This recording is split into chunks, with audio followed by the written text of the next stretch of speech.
అదే స్వామీజీ ఏం చెప్పారంటే కృష్ణుడు రుక్మిణిల మధ్య సంవాదం నడుస్తోందిట. రుక్మిణి కృష్ణుడితో అంది, నేను కూడా నిన్ను ప్రేమించాను కదా, అయినా ఎందుకిలా అనిపిస్తోంది, నీ భార్యను కాకుండా నీ ప్రేయస్నే ఉంటే ఎంత బాగుండేది అని. ఎందుకని? కృష్ణుడు కూడా ఇదే ప్రశ్న అడిగాడు, ఎందుకని.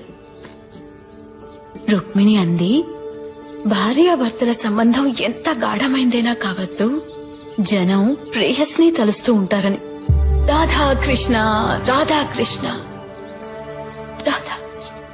కాశీ, మాకు మస్తాని మీద ఎంత ప్రేమ ఉందో మీ మీద అంతే ప్రేమ ఉంది.